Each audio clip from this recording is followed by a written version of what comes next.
Isipin niyo po, ang inyong pinakapundasyon, ang inyong balangkas ng buto, skeleton, palihim at walang pasabi ay humihina, nagiging marupok na parang manipis na salamin. Hindi ba't parang kwento sa horror film?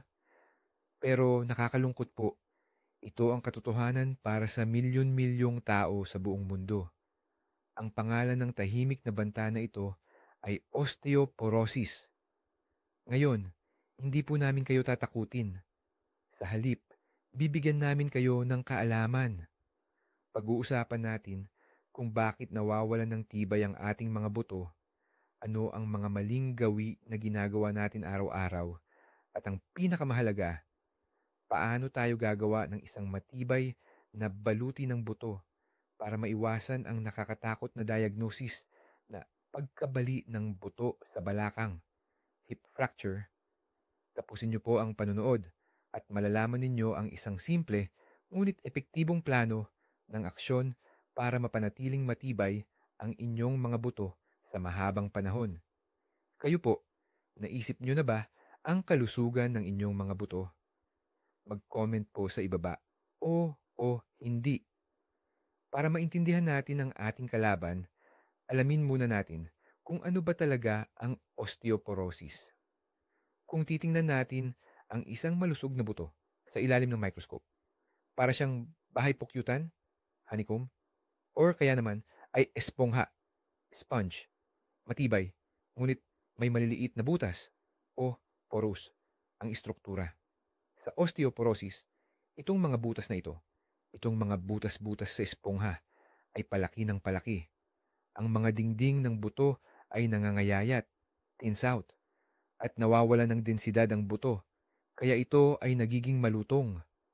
Ang pinakakatupuso rito ay ang prosesong ito ay nangyayari nang hindi mo man lang nararamdaman o napapansin.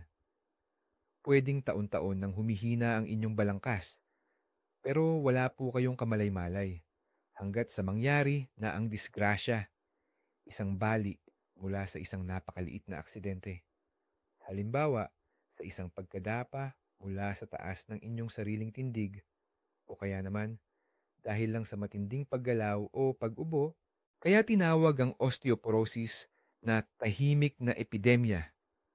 Gumagapang ito ng hindi napapansin, at kadalasan ang una at pinakamalaking palatandaan nito ay ang pagkabali, lalo na sa pulsuhan, wrist, gulugod, spine, at syempre, ang pinakamapanganib, ang pagkabali ng buto sa balakang.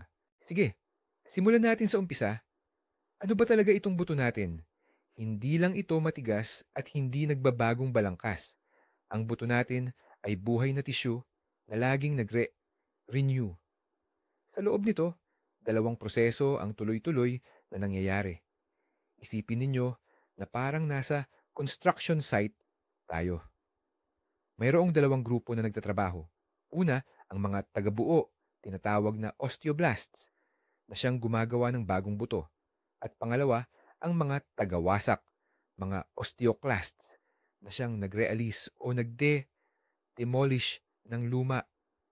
Noong bata pa tayo, mas aktibo ang mga tagabuo, kaya lumalaki ang bone mass natin at umaabot sa pinakatuktok nito, mga 30 anyos. Para tayong naglalagay ng puhunan sa ating bony bank. Pero pagdating ng mga 35 hanggang 40 taon, nag-iiba na ang balanse. Ang mga tagawasak ay pareho pa rin ang bilis ng trabaho, pero ang mga tagabuo naman ay parang tinatamad na. Dito na nagsisimula ang mabagal at natural na paghina ng bone mass. Kapag may osteoporosis, ang prosesong ito ay biglang bumibilis. Ang mga tagawasak ay nag-overtime. Sinisira ang buto ng mas mabilis kaysa sa kakayahan ng mga tagabuo na ayusin ito. Ang resulta, ang istruktura ng ating buto, ang ating panloob na balangkas, ay humihina at nagiging madaling masira. Bakit nga ba ang osteoporosis ay madalas tawaging sakit ng mga babae at iniuugnay talaga sa pagtanda? Ang pinakapangunahing dahilan dito ay ang mga hormones, lalo na ang estrogen. Ang estrogen, ang female sex hormone, ay napakalakas na tagapagtanggol ng ating mga buto. Para itong bantay na humahadlang sa mga selula na sumisira sa buto, ang tinatawag nating osteoclasts. Sila ang mga demolition crew sa loob ng ating katawan. Pinipigilan ng estrogen ang mga ito na maging masyadong aktibo at mabilis na sirain ang bone tissue. Ngunit pagdating sa menopause, biglang humihinto at bumababa ang estrogen sa katawan ng babae. Nawawala ang proteksyon dahil wala nang humahawak sa kanila. Ang mga osteoclasts ay nagsisimulang magtrabaho ng walang kontrol at doble ang bilis ng pagkasira. Kaya naman, sa unang 5 hanggang 7 taon pagkatapos ng menopause, posibleng mawalan ang babae ng hanggang 20%, 20% ng kanyang bone mass. Sa kalalakihan, nangyayari rin ang prosesong ito, pero mas mabagal ang pagbabago. Ang pagbaba ng testosterone na tumutulong din sa pagprotekta ng buto ay hindi mabilis. Gayunpaman, pagdating sa edad na 65 hanggang 70, 65-70 anyos, halos pareho na ang tsansa o risk ng osteoporosis sa lalaki at babae. Simulan natin sa mga bagay na hindi talaga natin kayang baguhin o kontrolin. At ito ay walang iba kundi ang ating mga genes. Kung ang inyong ina or lola ay nagkaroon ng osteoporosis or kung madalas silang mabalian kahit sa simpleng pagkadulas lang, lalo na yung bali sa balakang o hip fracture, nakakalungkot man, mas malaki ang tiyansa na mangyari rin ito sa inyo. Tandaan, ang pagmamana sa lahi, heredity, ang nagdedesisyon sa halos 80% ng tinatawag nating peak bone mass. Yan yung capital o savings sa inyong bone bank. Hindi ito hatol o parusa, kundi isang napakahalagang babala. Kaya kung may kaso ng osteoporosis sa pamilya ninyo, doblehin ninyo ang pag-iingat at atensyon sa inyong kalusugan. Kabilang din sa mga risk factor na wala tayong magagawa ay ang ating lahi, tulad ng pagiging Asian or Caucasian, at ang pagkakaroon ng payat at balingkinitang katawan. Ang mga taong may mababang body weight at manipis na buto ay talagang may mas maliit na initial reserve ng bone mass. Ibig sabihin, mas maaga silang mauubusan ng savings sa buto. Ang pag-alam sa lahat ng risk factor na ito ang inyong unang hakbang patungo sa pag-iwas, prevention. Nangangahulugan ito na kailangan nating mas maagang magbigay pansin sa ating nutrisyon, regular na physical activity, at sa mga seryosong pagsusuri, check-ups, na tatalakayin pa natin sa susunod. Ngayon, pag-usapan naman natin ang mga bagay na nasa ganap nating kontrol. Ang una at pinakamalaking kaaway dito ay ang mga masasamang bisyo. Ang paninigarilyo, tandaan ninyo, lason talaga yan sa ating mga buto. Ang nikotina mismo ay direktang sumisira sa mga tagabuo nating cells, ang tinatawag na osteoblasts. Kaya bumabagal ang pagbuo ng bagong buto. Hinihinaan din nito ang daloy ng dugo sa buto, kaya hindi makarating ng maayos ang sustansya. Bukod pa riyan, binabawasan ng sigarilyo ang pagsipsip ng calcium sa ating bituka. Sa kababaihan naman, nakakaistorbo ito sa paggawa ng estrogen na nagpapabilis sa pagdating ng menopause. Sa bawat taon na nagsisigarilyo kayo ng isang pakete kada araw, yun ang tinatawag na pack year, mas lumalaki ang panganib na maputulan o mabali ang inyong balakang. Ngayon, tungkol naman sa alak, ang labis na pag-inom ay isa pang matinding hampas sa ating kalansay. Ang alak ay may lason din sa mga bone cells. Sinasira nito ang balanse ng hormones at pinipigilan ang katawan na maabsorb ang calcium at vitamin D. Dagdag pa rito, mas madalas matumba ang taong lasing. Kapag mahina na ang buto, ang pagtumba ay halos garantisadong magdudulot ng bali. Kaya ang pagtigil sa paninigarilyo at pagiging katamtaman lang sa pag-inom ng alak ay hindi lang basta simpleng payo para sa healthy lifestyle. Ito ay isang konkreto at napakahalagang hakbang para manatiling matibay ang inyong mga buto. Ang pangalawang madalas nating pagkakamali ay ang pagkain na hindi balanse. Marami sa atin ang nagkakamali dahil akala natin calcium lang ang sagot para sa malalakas na buto. Hindi po yan totoo, isa itong malaking pagkakamali. Ngayon, ang kinakain natin ay madalas puno ng mga processed food, masyadong maraming asukal, at sobra-sobrang alat. Ito po ang nagiging dahilan kung bakit nagiging acidic ang ating katawan.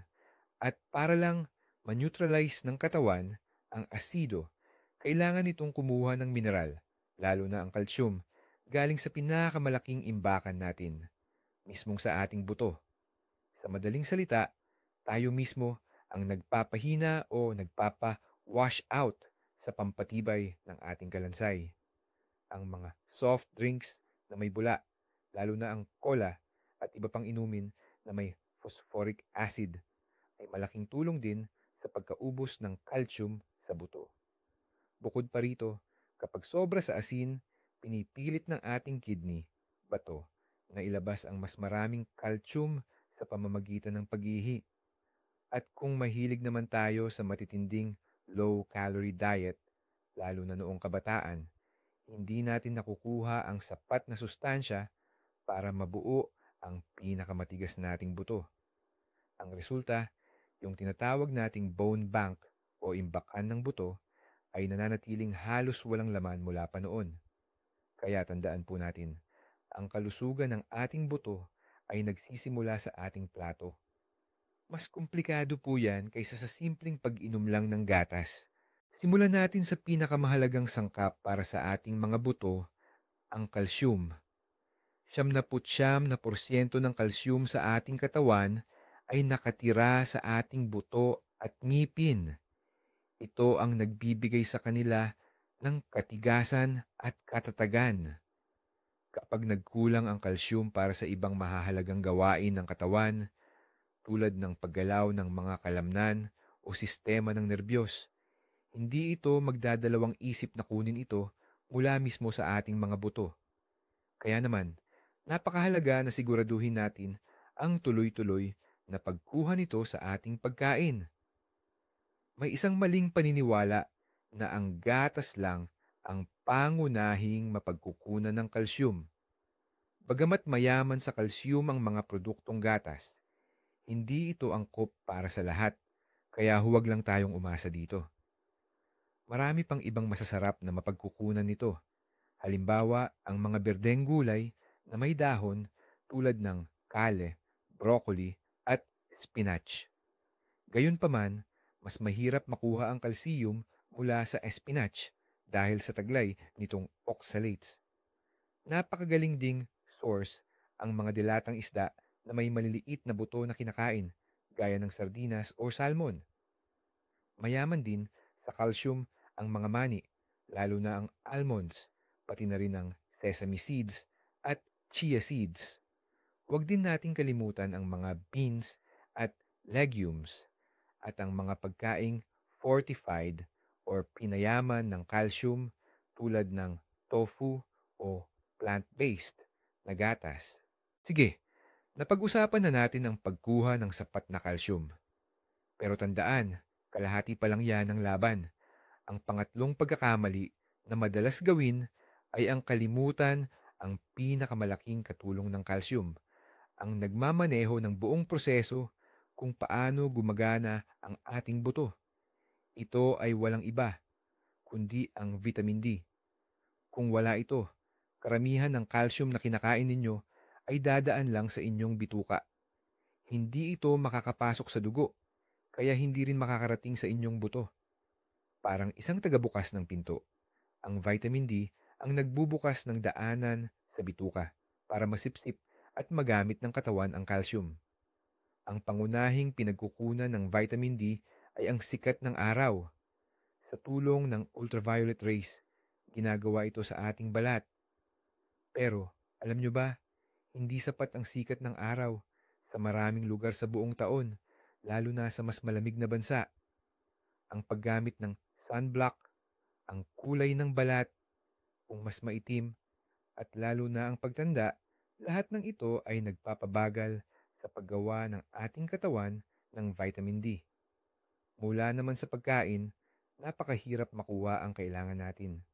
Meron ito sa matatabang isda tulad ng salmon, mackerel, herring, at sa egg yolks. Pero halos imposibleng makumpleto ang daily requirement sa pagkain pa lang. Kaya, ang kakulangan sa vitamin D ay talaga namang problema sa buong mundo. Para sa karamihan ng tao, kailangan talagang mag-take ng supplement or pandagdag nito. Pero, tandaan po, gawin lang ito pagkatapos ninyong kumonsulta sa doktor at magpa-test para malaman ang tamang dosis. Isipin natin, dahil sa vitamin D, na-absorb na ng husto ang calcium sa ating dugo. Akala mo, ayos na ang lahat? Aba, hindi pa. Dito tayo magkakamali sa pang-apat at hindi agad makikitang pagkakamali. Ang kalimutan ng ating traffic enforcer o tagapag-ayos ng daloy. Mabuti na may calcium sa dugo, pero ang mahalaga, mapunta ito diretso sa buto. Ayaw nating manigas ang mga ugat dahil sa calcification o maging kidney stones sa ating bato. At ang may responsibilidad niyan ay isa pang napakahalaga, pero madalas na nakakalimutang bitamina, ang vitamin K2. Ang vitamin K2 ang nag-activate ng mga espesyal na protina. Parang isang taxi service, sinusundo nito ang calcium sa dugo at diretsong inihahatid sa mismong istruktura ng ating buto. Kapag kulang tayo sa vitamin K2, naaapektuhan ang prosesong ito. Ang calcium ay maiiwang nakalutang lang sa bloodstream at doon ito makapagdudulot ng pinsala. Ang pangunahing pinagkukunan ng vitamin K2 ay mga fermented na pagkain tulad ng sauerkraut, fermented cabbage, ang Japanese dish na natto, at pati na rin ang hard cheeses, egg yolks, at butter na galing sa baka na kumakain ng damo, grass-fed. Sa kasamaang palad, sa modernong diet ngayon, kadalasang kulang tayo sa mga pagkain na ito. Kaya mahalaga na bigyan natin ito ng pansin. Bukod sa calcium, vitamin D, at K2, may isa pa tayong kailangan sa pagpapatibay ng ating mga buto. Ito ang magnesium. Kung ang calcium ang itinuturing nating brick or ladrillo, ang magnesium naman ang semento na nagdudugtong at nagpapalakas sa kanila. Mga 60%, 60% ng magnesium sa ating katawan ay nakaimbak sa buto. Bahagi ito ng mismong istruktura ng ating kalansay at ito ang nagbibigay sa kanila ng tamang flexibility at kakayahang hindi basta-basta mabali kapag may bigat o stress. Kung walang magnesium, magiging napakahina at napakahapang mabasag ang ating mga buto. Bukod pa riyan, kailangan ng magnesium para maging aktibo ang vitamin D sa loob ng ating katawan. Ibig sabihin, kung wala ito, hindi gagana ng maayos ang tinatawag nating conductor o tagapamahala. Ang kakulangan sa magnesium ay malawak at karaniwan na.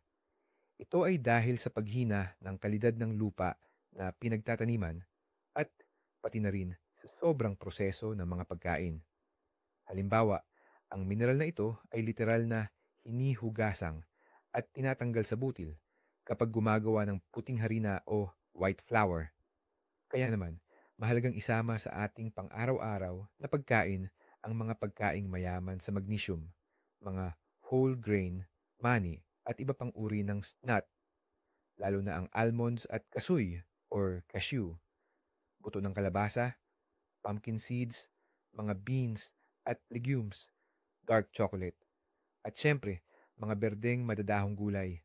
Ang sapat at balanse na dieta na kumpleto sa lahat ng elementong ito, calcium, vitamin D, K2 at magnesium, ay ang mismong pundasyon para sa malakas at matibay na kalusugan ng ating kalansay. Basagin na natin ang isang popular na paniniwala tungkol sa protina. Matagal nang pinaniniwalaan na kapag mataas ang protina sa diet natin, lalo na iyong galing sa hayop, animal protein, parang umuasim daw ang katawan at nagiging dahilan para mawala ang calcium sa ating mga buto. Pero, ayon sa mga bagong pag-aaral, hindi naman pala ganoon kasimple ang sitwasyon. Sa katunayan, ang protina ay napakahalagang bahagi ng buto. Ang balangkas o net ng buto, ang tinatawag na bone matrix, kung saan dumidikit ang mga mineral, ay 50%, 50% protina. Karamihan ay collagen.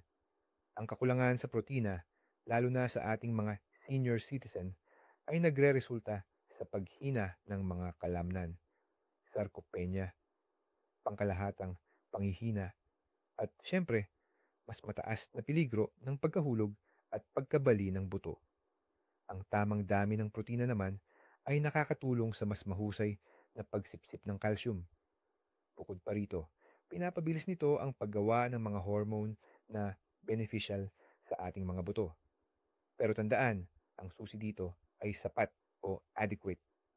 Ang optimal na dami ng protina ay dapat 1 hanggang 1.2 gramo kada kilo ng timbang mo araw-araw. Napakahalaga ring balansehin ang diet at siguraduhin na kasama ang sapat na gulay at prutas para mapanatili ang tamang acid-alkaline balance ng katawan. Ang panlima, at siguro ito na ang pinakamahalaga sa lahat, ay ang pagiging laging nakaupo o kulang sa galaw. Pwede ka nang kumain ng pinakamasarap na gatas o uminom ng pinakamahusay na bitamina, pero kung hindi naman nagagamit ang buto mo, hihina at hihina pa rin yan. Alalahanin nyo ang mga astronaut na pag nasa kalawakan, dahil walang grabidad, mabilis silang mangayayat sa buto. Ang buto natin, parang sasakyan yan. Gamitin mo o mawawala. May tinatawag tayong Wolff's Law na nagsasabi na ang buto natin ay umaayon sa kung gaano siya kahirap gamitin. Kapag tayo'y naglalakad, tumatakbo, o tumatalon, hinihila ng mga muscles natin ang ating mga buto. Dahil sa paghila na yan, nagkakaroon ng maliliit na microbensa sa mga buto. Ito ang nagsisilbing sinyalis sa mga selulang tagabuo, ang osteoblast, na kailangan pang patibayin ang buto sa bahaging yon. Sa madaling salita, ang pag-ehersisyo ay utos sa ating katawan. Hoy, kailangan natin ng matibay na buto dito, kaya kumilos ka. Ang laging pag-upo naman, kabaligtaran ang sinasabi nito, hindi kailangan ang matibay na buto, kaya tipirin na lang ang resources at kalasin na lang ang buto. Kaya naman, ang regular na paggalaw at pag-ehersisyo ay hindi lang basta nakakabuti, ito ay kailangang-kailangan para mapanatiling siksik at matibay ang ating mga buto habang tayo ay nabubuhay.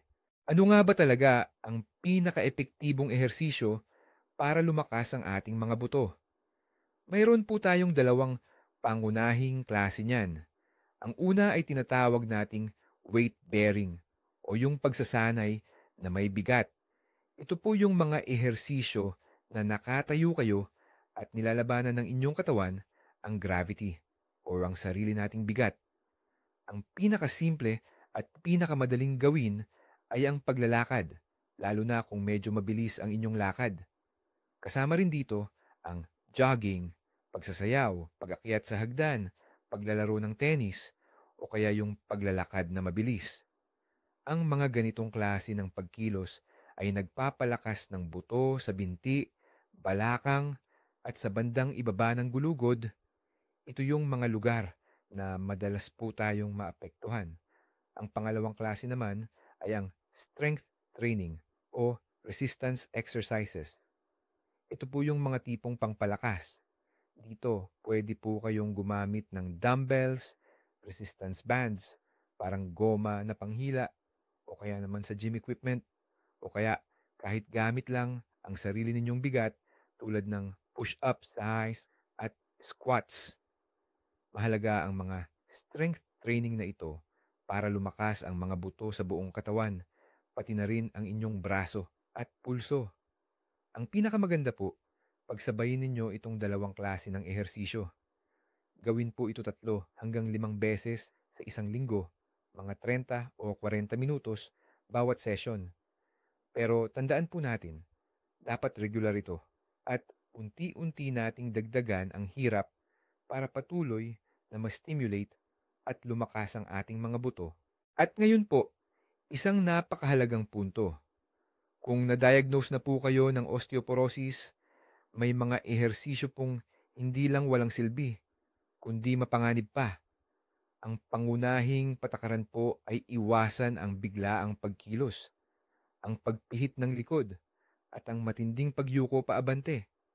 Ang mga ehersisyo tulad ng crunches para sa tiyan o ang pagyuko para abutin ng daliri ng paa habang tuwid na tuwid ang tuhod ay nagbibigay ng matinding pressure sa buto ng likod na tinatawag nating vertebrae.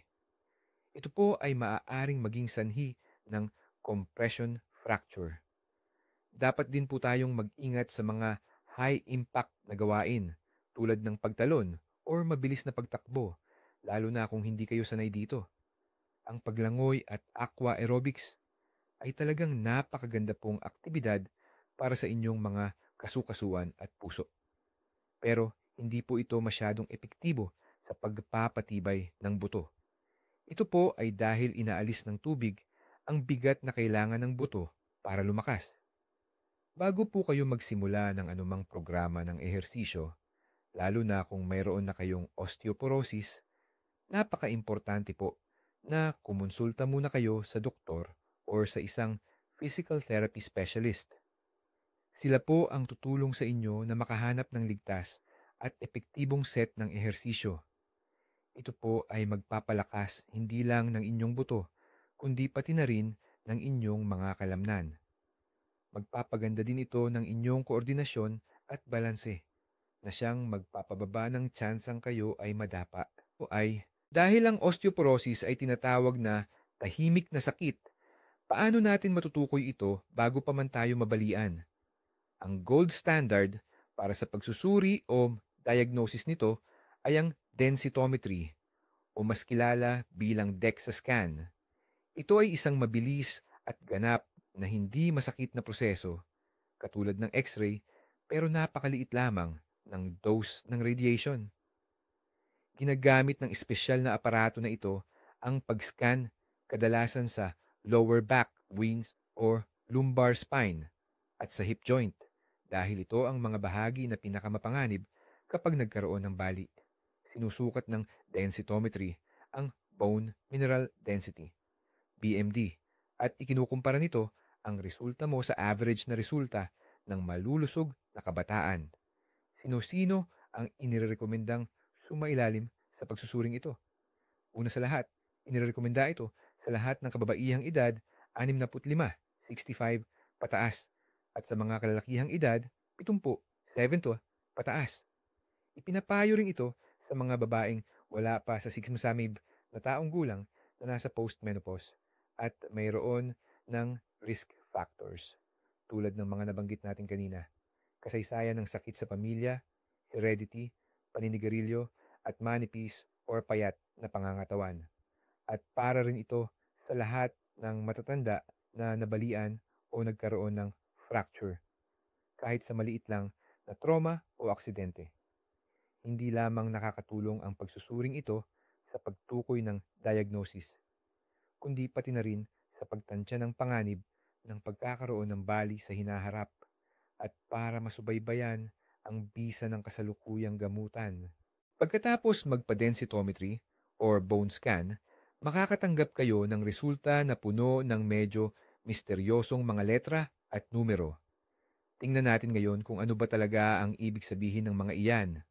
Ang pinakamahalagang numerong titingnan natin ay ang tinatawag na T-score or T-criteria. Ipinapakita nito kung gaano kaiba ang kapal ng buto ninyo kumpara sa perpektong kapal ng buto ng isang malusog na 30 taong gulang. Kapag ang T-score ninyo ay mula +1 o +1 hanggang ay -1, 1, wala kayong dapat alalahanin. Normal po ang bone density ninyo. Ngunit kung ang numero ay bumagsak sa pagitan ng -1, 1 at -2.5, 2.5, ito ay tinatawag ng osteopenia. Hindi pa ito osteoporosis, pero ito na ang dilaw na ilaw ng trapik, babala. Ibig sabihin, medyo humihina na ang buto ninyo, kaya kailangan nating kumilos agad-agad para mapigilan itong lumala. Pero kapag ang T-score ninyo ay -2.5 to 5 or mas mababa pa, diyan na pumapasok ang diagnosis na osteoporosis. Ito na ang pulang ilaw. Mataas na ang peligro ng pagkabali or fracture, kaya kailangan na ng seryosong gamutan at laging may gabay ng doktor. Ang pag-unawa sa mga numerong ito ang magiging susi para malaman ninyo kung ano ang tunay na kalagayan ninyo at para makagawa kayo kasama ang inyong doktor ng tamang diskarte or estratehiya para maprotektahan ang inyong mga buto. Mas mainam ang pag-iwas kaysa lunas. At hindi ito dapat simulan sa edad na 60, kundi sa murang edad na 6. Ang pundasyon ng kalusugan ng ating mga buto ay nabubuo pa lamang habang tayo ay bata at nagdadalaga o nagbibinata. Isipin natin ang tinatawag na bone bank o bangko ng buto. Hanggang sa edad na 30, may natatanging pagkakataon tayong mag-ipon ng matibay na puhunan para sa ating mga buto. Kung mas mataas ang maipon nating lakas at tibay sa murang edad, mas malaki ang magiging reserba natin pagtanda at may iwasan natin ang mga seryosong komplikasyon sa katawan. Kaya napakahalagang sanayin ang mga bata sa tamang nutrisyon na mayaman sa calcium at iba pang mineral. Mahalaga ring ang mga bata at teenagers ay gumugol ng sapat na oras sa labas sa ilalim ng araw para makakuha ng tamang dami ng vitamin D. At syempre, kailangan din silang maging aktibo sa pisikal, tumakbo, tumalon, at umakyat. Ang lahat ng ito ay nagpapalakas at nagpapalaki ng kanilang buto. Ang pag-aalaga sa buto habang bata pa ay ang pinakamahusay na investment para sa isang malusog at aktibong mahabang buhay. Kung ikaw ay magulang, tandaan mo na ikaw ang nagtatanim ng pundasyon ng kalusugan ng iyong anak na gagamitin niya habang buhay. Kahit pagaano katibay ang ating mga buto, talagang delikado ang madapa o mahulog kapag tayo ay may edad na. Kaya naman, malaking bahagi ng pag-iwas sa bali ng buto ay ang pagtiyak na ligtas ang ating kapaligiran sa loob ng bahay. Kadalasan, sa loob mismo ng sarili nating bahay, nangyayari ang mga pagkahulog. Kaya, suriin natin ang ating tirahan. Alisin sa sahig ang lahat ng nakakalat na mga kable o anumang maliliit na banig at rugs na madaling makasabit o makadapa.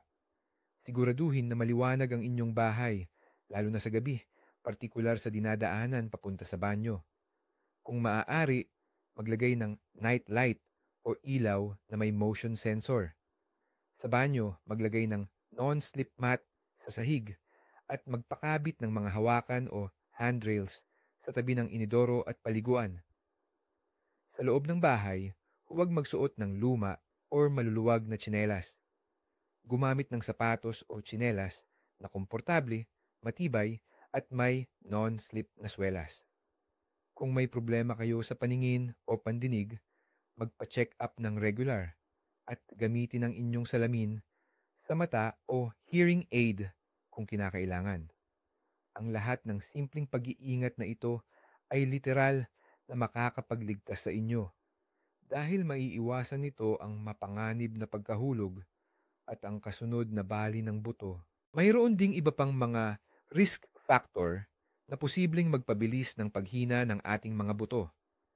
Kabilang dito ang ilang sakit tulad ng rheumatoid arthritis or rheuma, sakit sa thyroid, type 1 diabetes, at pati na rin ang mga problema sa digestive system na humahad lang sa pagsipsip ng tamang sustansya. Bukod pa riyan, ang matagalang pag-inom ng ilang klase ng gamot ay maaari ring makasama sa kalusugan ng buto. Una sa lahat, ito yung mga gamot na glucocorticoids or steroids na madalas nireseta para sa asthma, arthritis, at iba pang pamamaga. Direkta nilang pinipigilan ang paggana ng mga cells na responsable sa pagbuo at pagpapatibay ng ating buto. May epekto rin sa buto ang ilang gamot na pang-anti-seizure, pang-epilepsy, at mga gamot para sa cancer ng dibdib at prostate. Ngunit kung kailangan mong inumin ang mga gamot na ito, hindi po iyan dahilan para itigil mo ang paggagamot. Ito ay isang paanyaya para makipag-usap ka sa inyong attending physician tungkol sa mga paraan para protektahan ang iyong mga buto. Maaaring irerekomenda niya ang dagdag na calcium at vitamin D o kaya naman ay magrerekomenda siya ng regular na bone density scan para mamonitor ng maigi ang kalagayan ng iyong buto. Napakaraming tao, lalo na tayong mga senior, ang nakakaramdam ng takot na baka madulas o matumba. Dahil sa takot na ito, nababawasan ang ating pagkilos. Pero, alam naman nating lahat, mas pinapalala lang nito ang sitwasyon. Ang resulta, nanghihina ang ating mga kalamnan, lumalabo ang ating balanse, kaya't nakapagtataka. Pero, mas lumalaki pa pala ang posibilidad na tayo ay matumba. Para maputol natin itong masamang cycle, napakahalaga na pag-igihan natin ang pagpapalakas ng ating balanse at koordinasyon. May mga simpleng ehersisyo na tutulong sa atin. Halimbawa, ang pagtayo sa isang paa lang o ang paglakad na sinesentro ang paa, yung tinatawag na sakong sa daliri. Heel to toe, napakalaking tulong din ng mga practice tulad ng tai chi o yoga dahil dahan-dahan itong pinapalakas ang ating flexibility, lakas, at syempre, ang ating sense of balance. Kahit yung mga simpleng galaw lang, tulad ng pagupo at pagtayo mula sa silya nang hindi humahawak o gumagamit ng kamay, ay maituturing ng training sa pamamagitan ng pagpapalakas ng ating mga kalamnan at pagpapaganda ng koordinasyon, magiging mas matatag tayo at magiging mas kampante sa bawat hakbang. Hindi lang ito makakabawas sa panganib ng pagkahulog, kundi maibabalik din nito ang saya ng aktibong pamumuhay. Sa huli, makakatulong ito sa ating lahat na manatiling independent at self-reliant ng mas matagal. Sa huli, balikan natin at buuin muli ang ating plano para maprotektahan ang ating mga buto. Una, ang nutrisyon. Siguraduhin na ang ating kinakain ay mayaman sa calcium, magnesium, vitamin K2 sa size at protina. Pangalawa, kailangan nating panatilihin ang sapat na vitamin D. Para sa karamihan sa atin, ibig sabihin nito ay kailangan nating mag-take ng supplement. Pero kumonsulta muna sa doktor. Pangatlo, iwasan ng masasamang bisyo tulad ng paninigarilyo at labis na pag-inom ng alak. Pang-apat, at ito ang pinakamahalaga, ang regular na ehersisyo. Dapat kasama rito ang weight-bearing at strength training na mga gawain. Panglima, alamin ang inyong panganib at magpa-diagnose sa tamang oras gamit ang bone density test. At panghuli, gawing ligtas ang inyong kapaligiran at paghusayin ang inyong balance para maiwasan ang madalas na pagkahulog or falls. Ang osteoporosis ay isang seryosong sakit pero hindi ito nangangahulugan na wala na tayong magagawa. Isa itong hamon na maaari at dapat nating harapin. Kapag kinontrol natin ang mga salik na ito, hawak natin ang kalusugan ng ating mga buto at makakabuo tayo ng aktibo at ligtas na kinabukasan. Kaya pala, naintindihan na natin ngayon na ang osteoporosis ay hindi lang basta sakit na kasabay ng pagtanda. Ito pala ay bunga ng maraming bagay at karamihan dito ay kaya nating kontrolin. Ang pinakamahalagang aral dito ay ang pag-alam na ang ating mga buto ay buhay. Nagre-responde sila sa pag-aalaga natin o kaya naman ay humihina dahil sa pagpapabaya natin. Kailangan nila ng tamang gasolina o sustansya at pati na rin ng regular na ehersisyo o paggalaw. Nalaman din natin na hindi lang pala puro gatas ang sagot. Ang vitamin D at K2 ay kasing halaga rin ng calcium. At napagtanto natin na ang laging nakaupo o walang ginagawa ay direktang daan sa pagiging marupok ng ating kalansay. Ito ang pinakamahalagang mensahe. Mga kaibigan, hinding-hindi pa huli ang lahat para alagaan ang inyong mga buto. Kahit pa na-diagnose na kayo ng osteoporosis, ang tamang aksyon ay makakapagpabagal ng pagkawala ng bone mass at siguradong makakapawas sa panganib ng pagkabali ng buto. Maraming salamat po sa panunood ninyo hanggang dulo. Kung nakatulong po sa inyo ang video na ito, paki-like naman po at mag-subscribe sa channel para hindi kayo mahuli sa mga bagong video tungkol sa kalusugan. Ngayon, may tanong po ako sa inyo. Aling payo sa mga pinag-usapan natin ngayon ang sisimulan ninyong gawin bukas na bukas o baka naman po may sarili na kayong subok na paraan para patibayin ang inyong mga buto? Ibahagi po ninyo sa comment section para mapag-usapan natin.